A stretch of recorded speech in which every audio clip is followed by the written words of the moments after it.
Good morning and welcome friends. मैं VK Maheshwari जो कि उत्तराखंड उच्च न्यायालय में महानिबंधक के पद से सेवानिवृत्त हूँ।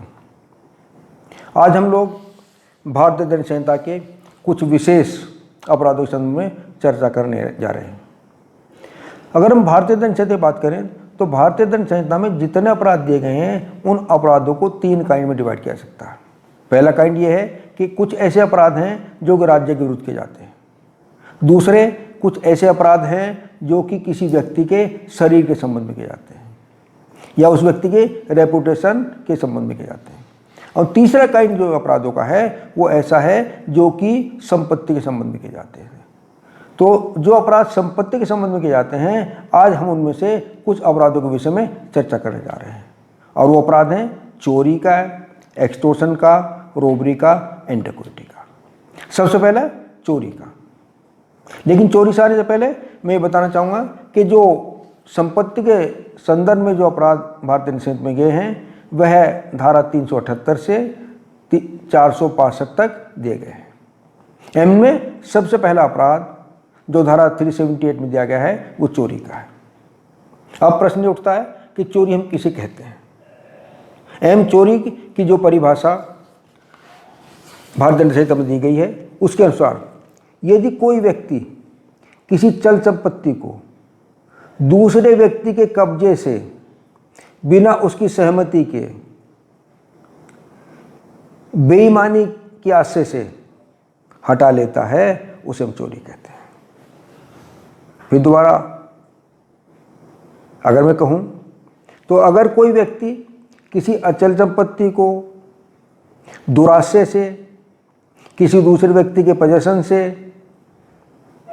बिना उसकी सहमति के हटा लेता है, ले जाता है, तो ऐसे एक्ट को हम चोरी कहते हैं। अगर इंग्रेडिएंट की बात करूं तो हम इंग्रेडिएंट को 5 तरह से चोरी में कर सकते हैं। Number 1 dishonestly, number 2 movable property, number 3 out of possession, number 4 without that person consent, and number 5 moving or taking that property. So there are 5 ingredients of theft, and if all the 5 ingredients are confirmed, are committed, then the offense of theft is made out. अब one ingredient we will discuss one by one ingredient. पहला ingredient dishonestly है। dishonestly हम किसे कहते हैं? Dishonestly की परिभाषा भी भारतीय दंड संहिता में दी गई है जो धारा 24 में दी गई है।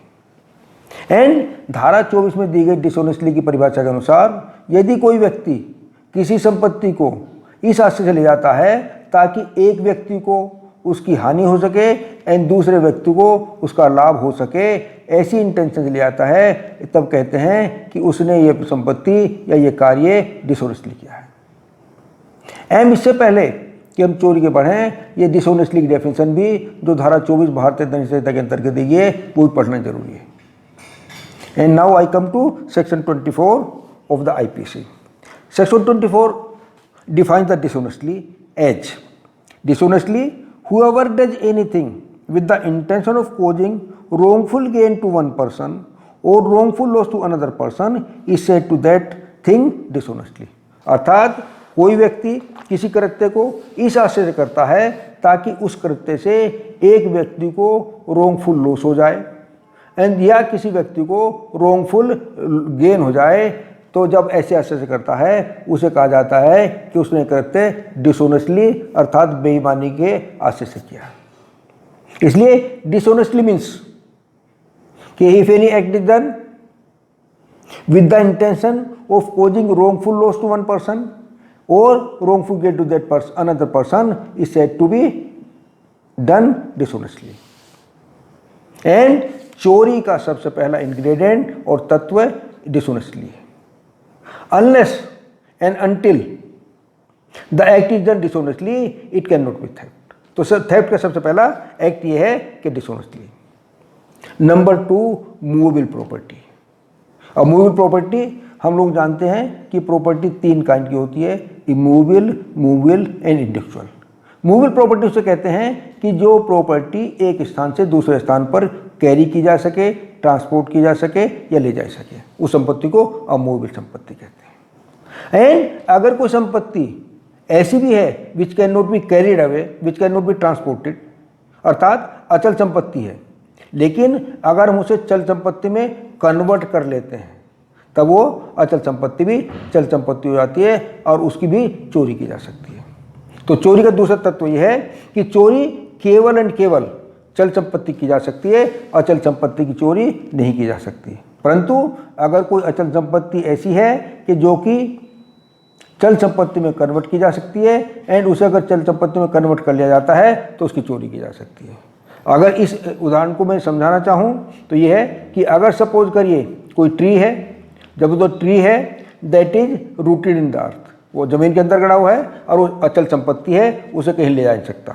लेकिन जैसे ही ट्री की ब्रांचेज काट दी जाती हैं या ट्री को काट दिया जाता है that it is converted into movable property and it may become the subject of theft. तो पहला चोरी का इंग्रेडिएंट डिसऑनेस्ट इंटेंशन हुआ, दूसरा जो इंग्रेडिएंट है वो हुआ चल संपत्ति। एंड चल संपत्ति उस संपत्ति को कहते हैं जो which can be transported from one place to another place. Third चोरी का इंग्रेडिएंट है और वो है out of possession of any person. जब किसी दूसरे व्यक्ति के पोजेशन से, आधिपत्य से उस संपत्ति को हटाई जाती है, ले जाई जाती है, उसे संपत्ति कहते हैं। और ध्यान रखना कि केवल पोजेशन की बात यहाँ कही गई है। ये आवश्यक नहीं है कि जिस व्यक्ति के कब्जे से संपत्ति हटाई गई हो, ले जाई गई हो, वह उस संपत्ति का स्वामी हो, मालिकी हो या ओनर ही हो, ये आवश्यक नहीं है। केवल उस व्यक्ति का पोजेशन होना आवश्यक है, ओनर होना आवश्यक नहीं है। नंबर 4, अगर वो संपत्ति उस व्यक्ति जिसके पोजेशन में थी उसकी बिना सहमति के ले जाई गई है, विदाउट दैट पर्सन कंसेंट ले जाई गई है, तभी चोरी बनती है, अदर नहीं बनती। अगर संपत्ति उसकी सहमति से ले जाई गई है एंड तब उसके साथ कोई अपराध किया गया है तो it may be another offence but it can't be theft. And then movement करना जरूरी है, ले जाना जरूरी है। एंड ले जाने का अर्थ ये नहीं है कि उसे कहीं बाहर ले जाए। अगर अचल चल संपत्ति को दूसरे के व्यक्ति के पोजेशन से कुछ इस आशय से हटा भी दी गई कि जब उसे अवसर मिलेगा तब उस संपत्ति को ले जाएगा, तब भी मूवमेंट हो जाता है एंड मूवमेंट कंप्लीट होता है and offence of theft is complete. उदाहरण के रूप में अगर कोई सर्वेंट अपने स्वामी के मकान में ही कोई चीज़ चोरी करता है एंड अपने स्वामी के मकान में छुपाकर इस आशय से रख देता है कि जब उसे अवसर मिलेगा तब उस संपत्ति को वो स्वामी के कब्जे से बाहर ले जाएगा, तो जैसे ही उसने इस आशय से हटाई कि वो अपने कब्जे में कर ली ताकि स्वामी को पता लगे, तो मूवमेंट कंप्लीट हो गया। तो चोरी के लिए 5 इंग्रेडिएंट जरूरी हैं। नंबर 1 जो इम्पोर्टेंट है कि वो है डिसऑनेस्ट इंटेंशन, अर्थात जब कोई संपत्ति डिसऑनेस्ट इंटेंशन से या बेईमानीपूर्ण आशय से ले जाई जाती है। Number 2 movable property. Movable property any property which can be transported from one place to another place. और third out of position of someone. और इसके लिए दोबारा रिपीट कर दूंगा, out of position means it does not necessary that person must be the owner of that property. Only this is sufficient that the movable property was in possession of that person. And fourth है without that person's consent. And fifth है movement of that property. तो अगर ये पांचों आशय ingredient पूरे हो जाते हैं एंड इन पांचों इंग्रेडिएंट करके कोई संपत्ति ले जा जाती है, ऐसे आशय को, ऐसे कृत्य को हम चोरी कहते हैं, चोरी कहते हैं, राइट। लेकिन अगर किसी एक प्रश्न कभी कभी चोरी में उठता कि क्या कोई व्यक्ति अपनी संपत्ति की भी चोरी कर सकता है? एंड इसका उत्तर यह है कि यस, कोई व्यक्ति अपनी संपत्ति की चोरी कर सकता है। उदाहरण के रूप में अगर किसी ने कोई अपनी स्कूटर किसी मैकेनिक को मरम्मत के लिए दिया गया है एंड वो व्यक्ति उस मैकेनिक की बिना सहमति से, डिसऑनेस्ट इंटेंशन से, उस मैकेनिक की पोजीशन से वो स्कूटर हटा लेता है, तो भले ही वो स्कूटर उसका हो लेकिन चूंकि उस व्यक्ति ने उस स्कूटर को डिसऑनेस्ट इंटेंशन से उस मैकेनिक के पोजेशन से मूव किया है तो इट विल बिकम थेफ्ट। इसलिए ये कहा जा सकता है कि कोई व्यक्ति अपनी संपत्ति की भी चोरी कर सकता है। अगर इसका ब्रीफ करूं तो ब्रीफ ये है कि अगर कोई व्यक्ति कोई चल संपत्ति को बेईमानीपूर्ण आशय से किसी दूसरे व्यक्ति के अध्यासन से बिना उस व्यक्ति की सहमति से मूव करता है तो ऐसे कृत्य को हम चोरी कहते हैं, ये चोरी कहते हैं। एंड इसकी परिभाषा सेक्शन 378 में दी गई है एंड इसका जो पनिशमेंट है 379 में दिया गया है। एंड अगर ये चोरी बाहर से की जाती है तो 379 में, लेकिन अगर चोरी का अपराध किसी भवन से अर्थात बिल्डिंग से किया जाता है, टेंट से किया जाता है, वेसल से किया जाता है या ऐसे स्थान से किया जाता है जहां पर कि संपत्ति का संग्रहण किया जाता हो, कलेक्ट की जाती हो, कस्टडी रखी जाती हो, जब ऐसे स्थान से किया जाता है तो उस चोरी का पनिशमेंट धारा 380 में दिया गया है। एंड अगर कोई चोरी कलेक्टर या सर्वेंट करता है तो उसका पनिशमेंट धारा 381 में दिया गया है। लेकिन अगर कोई व्यक्ति चोरी इस प्रिपरेशन और इस तैयारी के साथ करता है कि अगर उस व्यक्ति को चोरी करने से किसी ने रोका या रोकने का प्रयास किया तो उसके साथ उसकी वो हत्या कर देगा, चोट से हट पहुंचा देगा या रोफुल डेस्ट कर देगा, इस तैयारी के साथ वो किया कुछ नहीं, केवल उसने तैयारी के साथ चोरी की है तो उसे केवल चोरी के लिए दंड किया जाएगा। एंड इस ऐसी चोरी के लिए अगर ऐसी तैयारी के साथ चोरी की जाती है तो उसका दंड धारा 382 में दिया गया है। एम इन सबको सेक्शन को पढ़ लेना भी जरूरी है। Now I come to section 378 and that is theft and these offenses are given in chapter 17 of the IPC and the heading is of offenses against property or first is of theft. Section 378 heading theft. Whoever intending to take dishonestly any movable property out of the possession of any person without that person's consent moves that property in order to such taking is said to commit theft.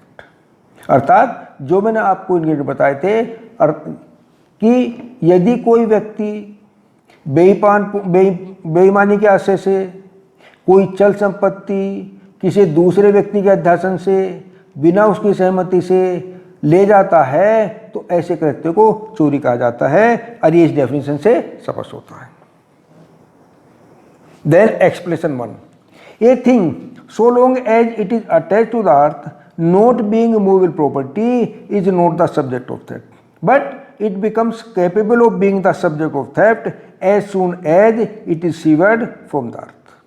Expression 2, a moving affected by the same act which affect the severance may be a theft. Expression 3, a person is said to cause a thing to move by removing an obstacle which prevented it from moving or by separating it from any other thing as well as by actually moving it. अर्थात अगर कोई संपत्ति किसी दूसरे के साथ tie की गई है, बंधी हुई है, अटैच की गई है, अगर वो ऐसा संबंध या टाई खोल दी जाए जिससे कोई संपत्ति अलग हो जाए तो इसे भी हम थेफ्ट कहेंगे।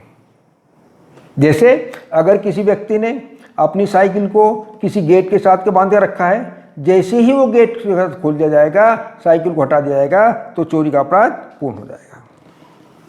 Then explanation 4, a person who by any means causes an animal to move is said to move that animal and to move everything which in consequence of the motion so caused is moved by that animal.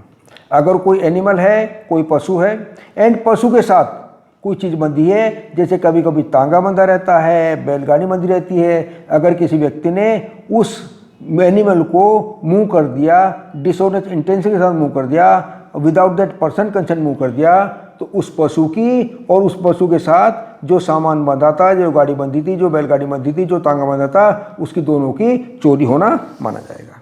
Then expression 5, the consent mentioned in the definition may be express और implied.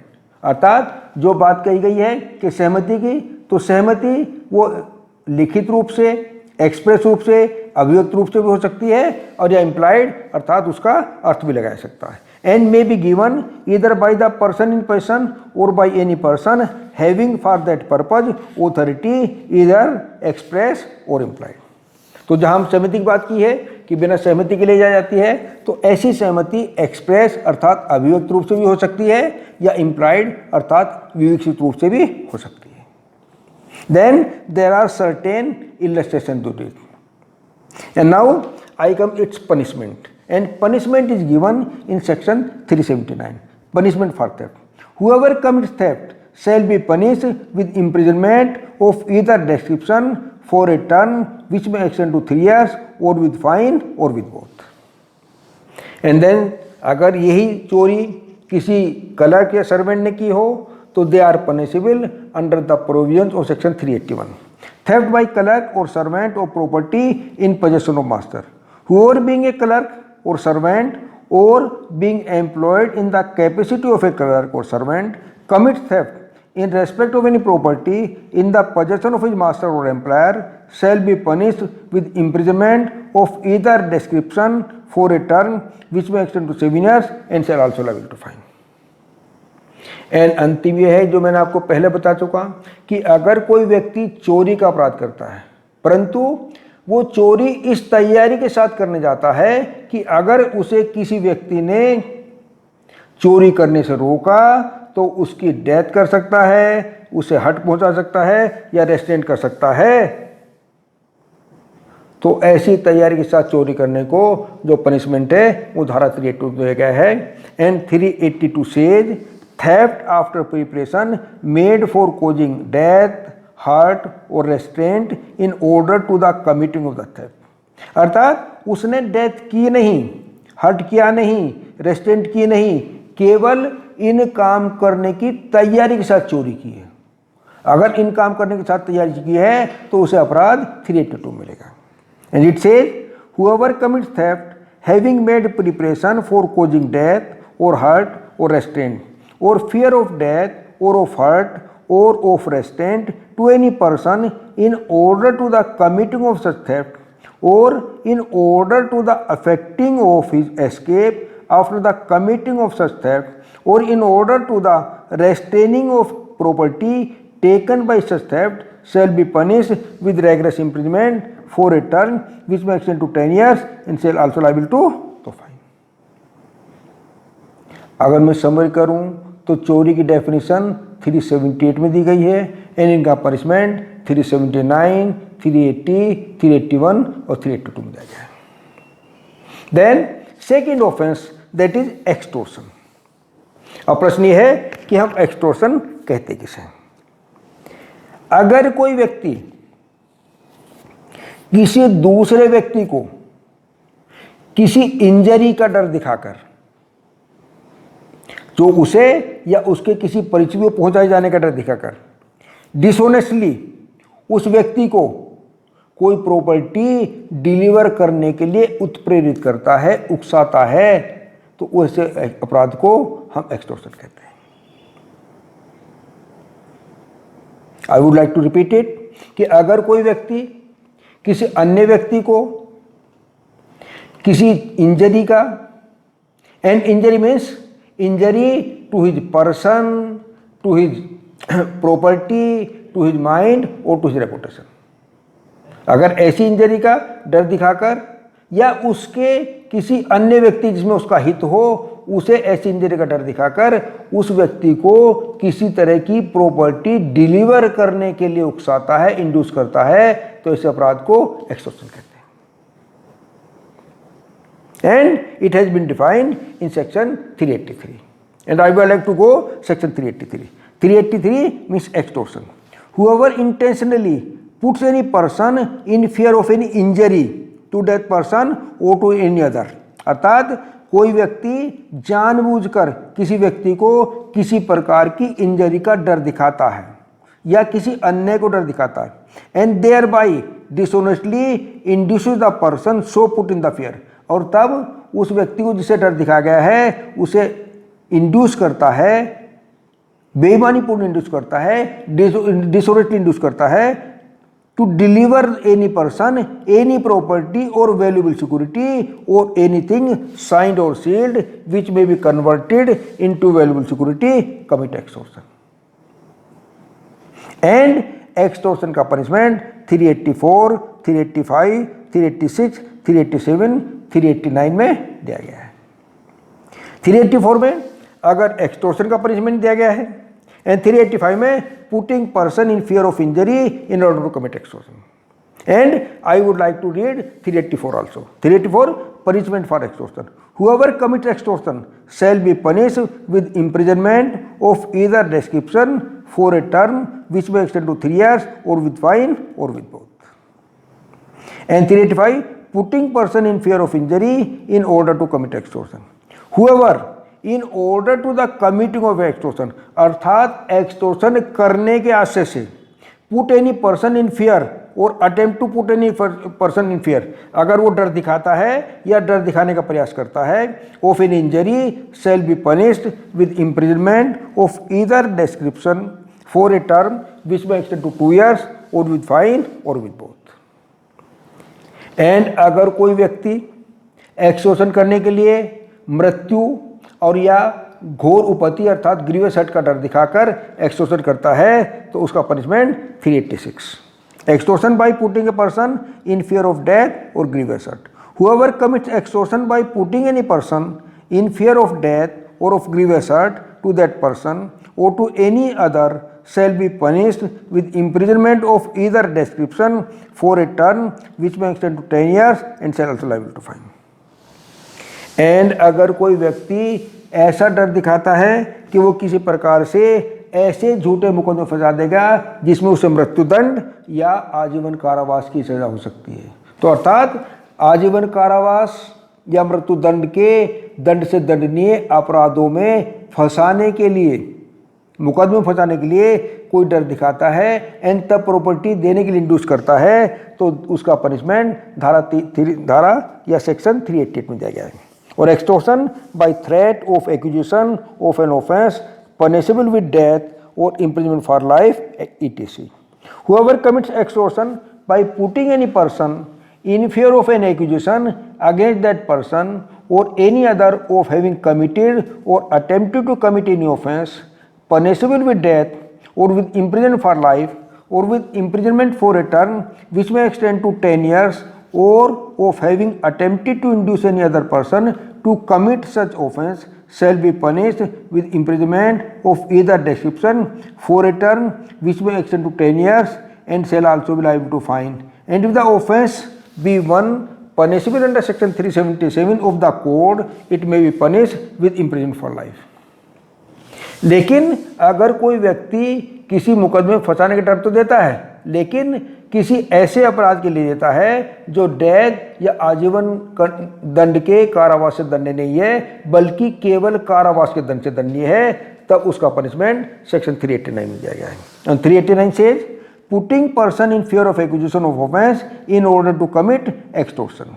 Whoever in order to committing of extortion puts और attempt to put any person in fear of an accusation against that person or any other of having put any person in fear of accusation against that person or any other of having committed or attempted to commit an offense punishable with death or with imprisonment for life or with imprisonment for a term which may extend 10 years shall be punished with imprisonment of either description for a term which may extend to 10 years and shall also liable to fine. And if the offense be punishable under section 379 of this code may be punished with imprisonment for life. This is the extortion. और फिर extortion को I would like to summary अर्थात यह है कि जब कोई व्यक्ति किसी अन्य व्यक्ति को किसी प्रकार की इंजरी का भय दिखाकर, किसी प्रकार की इंजरी का डर दिखाकर, इन fear putting that person in fear of an injury, उस व्यक्ति को किसी प्रकार की संपत्ति या वैल्यूएबल सिक्योरिटी डिलीवर करने के लिए कहता है तो that person commit the offence extortion. लेकिन एक बात इसमें ध्यान रखनी है कि जिसे डर दिखाया जाता है ये आवश्यक नहीं है कि वो व्यक्ति उस समय वहां पर प्रेजेंट हो. अगर वहां पर प्रेजेंट होगा तो it will may become robbery. तो जब उसे बाद में डर दिखाने का, बाद में इंजरी का डर दिखाया जाता है तभी एक्सटॉर्शन होता है। एंड अगर तुरंत दिखाया जाता है तब एक्सटॉर्शन नहीं होगा, it may be robbery. Then I come to the next offence and that is robbery. Robbery चोरी एंड एक्सटॉर्शन का ही एक एक्सटोर्टिव वर्जन है, बड़ा वर्जन है। अर्थात कभी कभी चोरी भी रोबरी हो जाती है एंड कभी कभी एक्सटॉर्शन भी रोबरी हो जाती है। रोबरी मीन्स लूट। एंड चोरी कब लूट होती है? यदि कोई व्यक्ति चोरी करते समय या चोरी की संपत्ति ले जाते समय किसी व्यक्ति को instant death, instant grievous hurt और या इंस्टेंट हर्ट का डर दिखाता है एंड डर दिखाकर वो संपत्ति चोरी करता है, तो ऐसी चोरी रोबरी अर्थात लूट बन जाती है। एंड एक्सटॉर्शन अर्थात जब कोई व्यक्ति किसी व्यक्ति की जो प्रेजेंट है उस व्यक्ति को तुरंत अर्थात इंस्टेंट मृत्यु का दंड दिखाता है, मृत्यु का भय दिखाता है, ग्रीवियस हर्ट का भय दिखाता है या किसी प्रकार के हर्ट का भय दिखा देता है, और ये मृत्यु, ग्रीवियस हर्ट या हर्ट का भय इंस्टेंट अर्थात जो प्रेजेंट है उसे दिखाता है। एंड तब उस व्यक्ति को वो प्रॉपर्टी या वैल्यूएबल सिक्योरिटी डिलीवर करने के लिए कहता है। In that case the extortion become the robbery.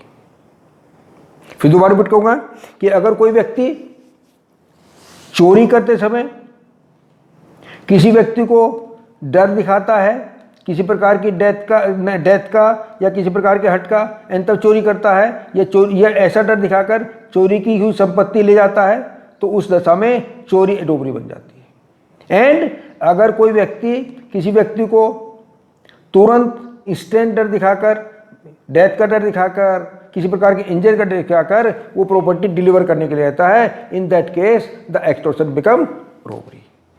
And इसकी डेफिनेशन 390 में दी गई है। एंड अगर ये रोबरी 5 या 5 से ज्यादा व्यक्तियों द्वारा की जाए then it become डैकोइटी।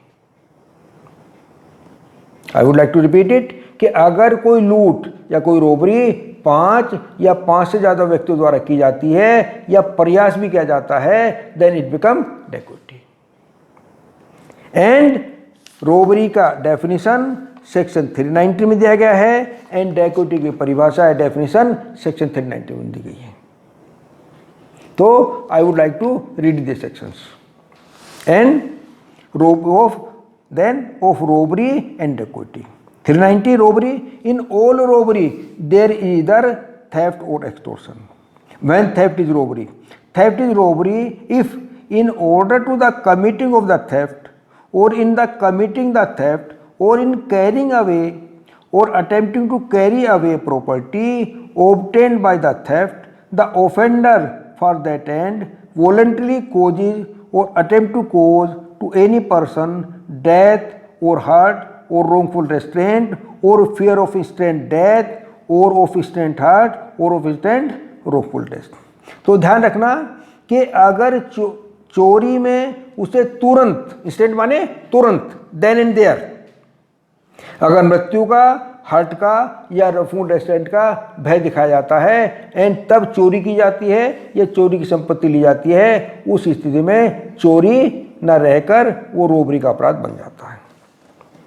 Then when extortion is robbery if the offender at the time of committing the extortion is in the presence of the person put in fear and commits the extortion by putting that person in fear of instant death। instant माने तुरंत।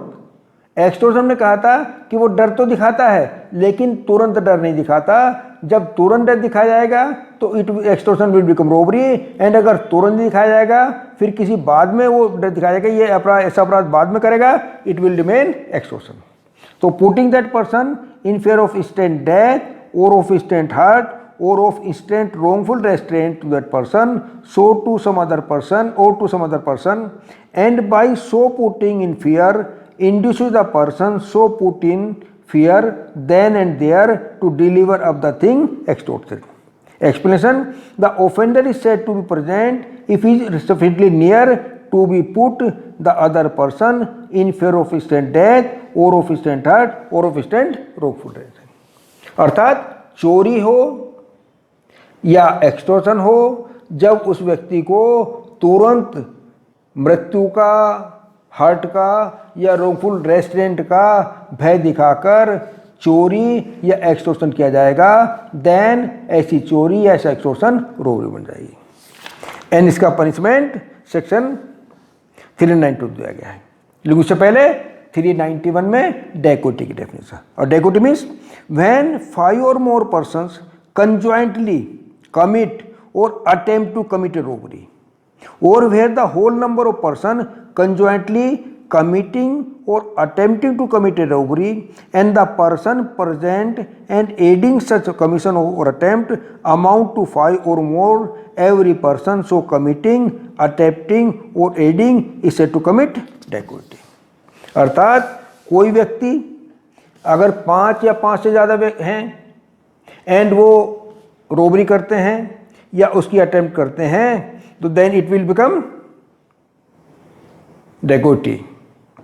And robbery का punishment 392 में, 392 punishment for robbery, whoever commit the robbery shall be punished with rigorous imprisonment for a term which may extend to 10 years and shall also be liable to fine.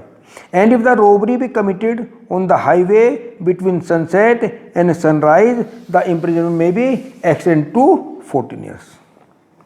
तो अगर robbery वैसे की जाती है तो 10 वर्ष का पनिशमेंट है, लेकिन अगर रोबरी रात में अर्थात after sunset and before sunrise, दिन छिपने के बाद और दिन निकलने से पहले की जाती है, एंड हाईवे पे अर्थात किसी सड़क पर की जाती है, तब पनिशमेंट 10 वर्ष तक लेकर 14 years का हो जाता है।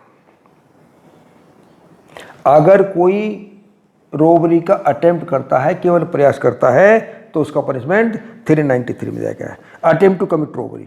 Whoever attempt to commit robbery shall be punished with rigorous imprisonment for a term which may extend to 7 years and shall also be liable to fine। Then अगर कोई व्यक्ति रोबरी करते समय किसी व्यक्ति को किसी प्रकार की इंजरी भी पहुंचा देता, वास्तविक डर नहीं दिखाता, इंजरी भी पहुंचा देता है डर के साथ साथ, तो that is punishable under section 394। Voluntary causing hurt in committing robbery, if any person in committing or in attempting to commit robbery voluntarily causes hurt, such person and any other person jointly concerned in committing or attempt to commit such robbery shall be punished with imprisonment for life or with rigorous imprisonment for a term which may extend to 10 years and shall also liable to fine। Then 395, that is the punishment of dacoity। Punishment for dacoity, whoever commits dacoity shall be punished with imprisonment for life or with rigorous imprisonment for a term which may extend to 10 years and shall also liable to fine। अगर dacoity करता है तो उसका punishment 10 वर्ष का हो सकता है। एंड कोई व्यक्ति अगर dacoity करते समय किसी व्यक्ति की हत्या भी कर देता है, डेथ भी कोज कर देता है, तो उसका पनिशमेंट 396 में दिया गया है। 396 said dacoity with murder, if any one of the 5 or more person who are conjointly committing the dacoity commits murder in so committing dacoity, every one of those persons shall be punished with death or imprisonment for life or rigorous imprisonment for a term which may extend to 10 years and shall also liable to fine। तो ये आपके offence थे brief में, theft, extortion, robbery and dacoity. एंड अंत में आपको याद दिलाना चाहूँगा कि डेकोटी की प्रिपरेशन, डेकोटी के लिए असेंबल होना और डेकोटी के गैंग का मेंबर होना भी पनिशेबल है, जो कि आगामी सेक्शन में दिया गया है। इसके साथ ही थैंक यू वेरी मच।